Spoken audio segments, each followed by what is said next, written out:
ರಾಮಸಂದ್ರದಲ್ಲಿ ಅಕ್ರಮ ಖಾತೆ ಸೃಷ್ಟಿ ಆರೋಪ ತಪ್ಪಿತಸ್ಥರ ವಿರುದ್ಧ ಕ್ರಮಕ್ಕೆ ಒತ್ತಾಯಿಸಿ ನಗರದಲ್ಲಿ ಜಿಲ್ಲಾಧಿಕಾರಿಗಳಿಗೆ ಗ್ರಾಮಸ್ಥರಿಂದ ಮನವಿ. ಕೋಲಾರ ತಾಲೂಕಿನ ನರಸಾಪುರ ಹೋಬಳಿಯ ರಾಮಸಂದ್ರ ಗ್ರಾಮದಲ್ಲಿ ಅನಧಿಕೃತ ಹೊಸದಾಗಿ ಸರ್ವೆ ನಂಬರ್ ಸೃಷ್ಟಿಸಿಕೊಂಡು ಖಾತೆಗಳನ್ನು ಮಾಡಿರುವ ರಾಜಸ್ವ ನಿರೀಕ್ಷಕ ಲೋಕೇಶ್ ಹಾಗೂ ಬೆಳ್ಳೂರು ಗ್ರಾಮ ಪಂಚಾಯಿತಿ ಪಿಡಿಒಗಳ ಮೇಲೆ ಕಾನೂನು ಕ್ರಮ ಜರುಗಿಸಿ ಅವರನ್ನು ಸೇವೆಯಿಂದ ವಜಾಗೊಳಿಸುವಂತೆ ಒತ್ತಾಯಿಸಿ ಸೋಮವಾರ ಮಧ್ಯಾಹ್ನ 2:30 ಸಮಯದಲ್ಲಿ ರಾಮಸಂದ್ರ ಗ್ರಾಮಸ್ಥರು ಜಿಲ್ಲಾಧಿಕಾರಿ ಎಂಆರ್ ರವಿ ಅವರಿಗೆ ಮನವಿ ಸಲ್ಲಿಸಿ ಒತ್ತಾಯಿಸಿದರು. ಈ ಸಂದರ್ಭದಲ್ಲಿ ವಾಲ್ಮೀಕಿ ಸಮುದಾಯದ ಮುಖಂಡ ಕೋಟೆ ಶ್ರೀನಿವಾಸ್ ಮಾತನಾಡಿ, ರಾಮಸಂದ್ರ ಗ್ರಾಮದಲ್ಲಿ ಆರ್ಐ ಲೋಕೇಶ್ ಪಟಾಲಮ್ಮ ದೇವಸ್ಥಾನ ಮತ್ತು ಗೋಪಾಲಸ್ವಾಮಿ ದೇವಾಲಯದ ಇನಾಮತಿ ಜಮೀನು ಇದ್ದರೂ ಸಹ ಇದಕ್ಕೆ ನಕಲಿ ದಾಖಲೆಗಳನ್ನು ಸೃಷ್ಟಿಸಿ ವಂಚನೆ ಮಾಡಿದ್ದಾರೆ. ಜೊತೆಗೆ ರಾಮಸಂದ್ರ ಕೆರೆಯ ಸರ್ವೆ ನಂಬರ್ 95ರಲ್ಲಿ 56 ಎಕರೆ 20 ಗುಂಟೆ ಮತ್ತು 23ರಲ್ಲಿ 12 ಎಕರೆ 16 ಗುಂಟೆ ಜಾಗವಿದ್ದು ಈ ಜಾಗವನ್ನು ಸಹ ಕೆಲವರು ಒತ್ತುವರಿ ಮಾಡಿಕೊಂಡಿದ್ದು ಸಂಬಂಧಿಸಿದ ಅಧಿಕಾರಿಗಳಿಗೆ ಸಾಕಷ್ಟು ಬಾರಿ ದೂರು ನೀಡಿದರೂ ಕ್ರಮ ಕೈಗೊಂಡಿಲ್ಲ. ಇದಕ್ಕೆ ಎಲ್ಲ ಆರ್ಐ ಲೋಕೇಶ್ ಮತ್ತು ಪಿಡಿಒಗಳ ನಿರ್ಲಕ್ಷ್ಯ ಕಾರಣವಾಗಿದೆ. ಕೂಡಲೇ ಒತ್ತುವರಿ ತೆರವುಗೊಳಿಸಿ ಸರ್ಕಾರಿ ಜಾಗವನ್ನು ಉಳಿಸಬೇಕು ಎಂದು ಒತ್ತಾಯಿಸಿದರು.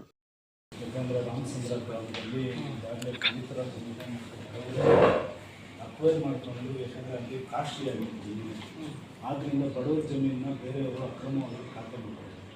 ಅಲ್ಲಿನ RI ಗೋಮಾಳದಲ್ಲೂ ಸಹ ಖಾತೆಗಳು ಮಾಡಿ ಬೇರೆಯವ್ರಿಗೆ ಇದು ಮಾಡ್ತಾರೆ. ಆ ಗೋಮಾಳನ ಅವರು ಇದು ಮಾಡಿ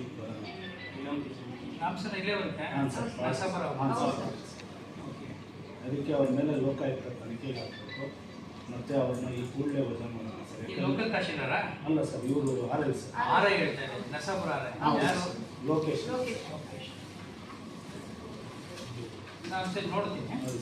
ಇಷ್ಟು ಸರ್ವೆ ನಂಬರ್ ಒಂದೊಂದು ಮನೆಗೆ ನಂಜಮ್ಮ ಕೊಂಬ್ಳೆ ಕಸಪ್ಪ, ನಂಜಮ್ಮ ಕೊಂಬ್ಳೆ ಕಸಪ್ಪ, ನಂಜಮ್ಮ ಕೊಂಬ್ಳೆ ಕಸಪ್ಪ.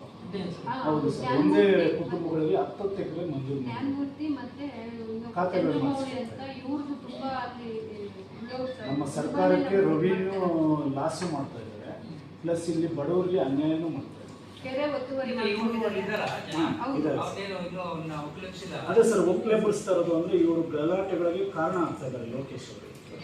ಆ ಲೋಕೇಶ್ ಅವರ ಮೇಲೆ ಅದು ದಯವಿಟ್ಟು ಕ್ರಮ ಕೈಗೊಂಡು, ಯಾಕಂದರೆ ಬಡವರಿಗೆ ಒಂದು ಉಪಯೋಗ ಆಗಲಿ ಅಂತ ಸರ್, ಯಾರಿಗೂ ಬಡವರಿಗೆ ಅನ್ಯಾಯ ಮಾಡಬೇಕು. ಸುಮಾರು 1 ವರ್ಷದಿಂದ ಕೆರೆ ಒತ್ತುವರಿನ ಇದು ಮಾಡಿಕೊಂಡು ನಾನು ಕೋಟೆ ಶ್ರೀನಿವಾಸ್ ವಾಲ್ಮೀಕಿ. ಏನಂದರೆ ಇವತ್ತಿನ ದಿವಸ ಮಾನ್ಯ ಕೋಲಾರ ಜಿಲ್ಲೆಗೆ ಆಗಮಿಸಿರುವಂಥ ಜಿಲ್ಲಾಧಿಕಾರಿಗಳಾದಂಥ ರವಿ ಸರ್ ಅವ್ರನ್ನ ಈ ದಿನ ನಮ್ಮ ಕೋಲಾರ ಜಿಲ್ಲೆಗೆ ಸ್ವಾಗತ ಮಾಡಿಕೊಳ್ತಾ, ಏನು ಮೊನ್ನೆ ಇದೇ ಕೋಲಾರ ಜಿಲ್ಲೆಯ ಕೋಲಾರ ತಾಲೂಕು ರಾಮಸಂದ್ರ ಗ್ರಾಮದ RI ಲೋಕೇಶ್ ಅವರ ವಿರುದ್ಧ ಲೋಕಾಯುಕ್ತ ತನಿಖೆಗೆ ಆಗ್ರಹಿಸಿ ನಾವು ಇವತ್ತು ಮಾನ್ಯ ಜಿಲ್ಲಾಧಿಕಾರಿಗಳಿಗೂ ಸಹ ಈ ಒಂದು ಮನವಿ ಪತ್ರವನ್ನು ಕೊಟ್ಟಿದ್ದೇವೆ. ಏನು ಅವರು ಗೋಮಾಳ ಜಮೀನಲ್ಲಿ ಅಕ್ರಮ ಸಕ್ರಮ ಅಂತ ಈ ಒಂದು ಜಾಗವನ್ನು ಉಳ್ಳವರಿಗೆ ಹಂಚಿಕೆ ಮಾಡಿದ್ದಾರೆ.